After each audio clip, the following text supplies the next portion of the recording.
ایک قوم جس پر اللہ کی رحمت کا سایہ تھا۔ اللہ نے انہیں بھوک سے بچایا، خوف سے بچایا، دشمنوں سے بچایا اور ہر مشکل میں اپنی مدد کا احساس دلایا۔ پھر اللہ نے انہیں صرف ایک امتحان دیا۔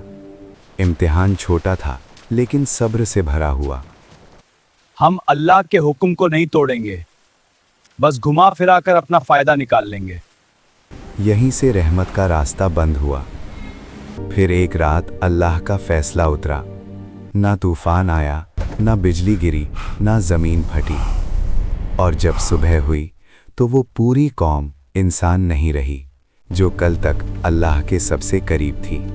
آج وہ قوم بندر بن چکی تھی۔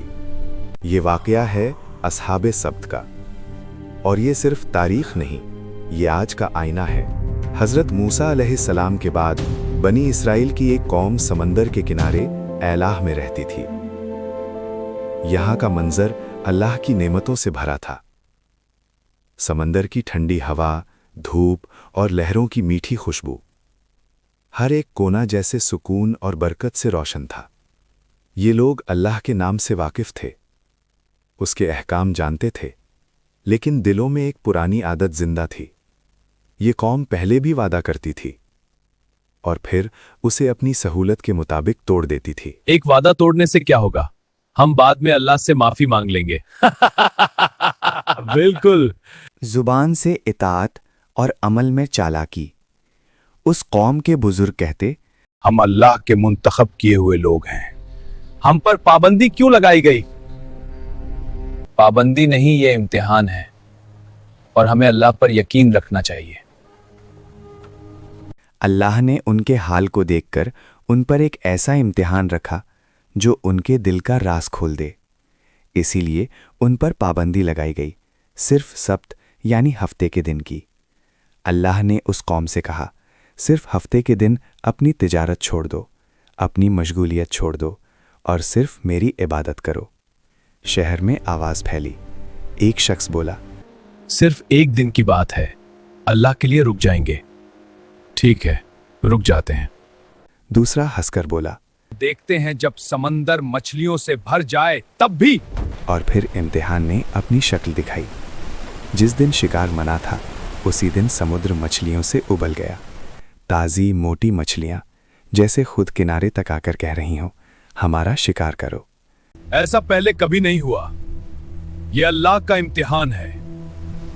رات کا اندھیرا شہر پر چھا گیا۔ گھر کے اندر لوگ پریشان تھے۔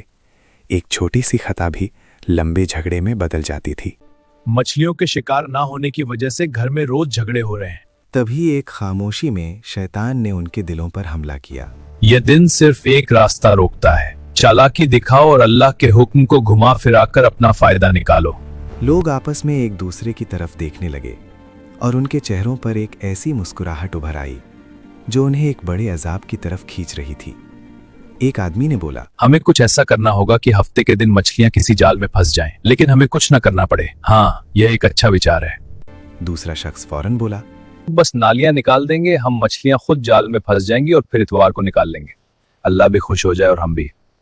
اور پھر وہ لوگ سمندر کے کنارے گئے، نالیاں کھودنا شروع کیا، جال بچھایا اور اپنی چالاکی سے راستہ نکال لیا۔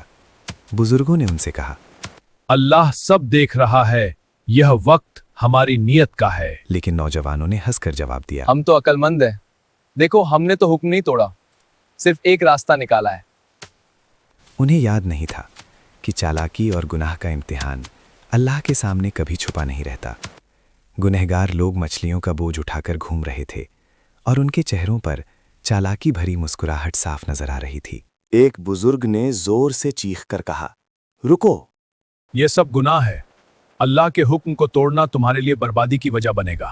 انہوں نے ہنس کر جواب دیا، ہم تو صرف اپنی عقل سے کام لے رہے ہیں، ہفتے کے دن تو شکار کیا ہی نہیں۔ بازار کے کچھ لوگ بھی کہنے لگے، ان کے چہرے دیکھو، لگتا یہ سمجھتے ہیں کہ اللہ کو دھوکہ دے رہے ہیں، مگر حقیقت یہ ہے اللہ سب دیکھ رہا ہے۔ یہ گناہ کا سلسلہ خود انہیں برباد کر دے گا۔ مچھلی ملے یا نہ ملے، ہمارا انتظام تو ہو جائے گا۔ ہماری عقل سے مچھلیاں ملنا شروع ہو گئی ہیں۔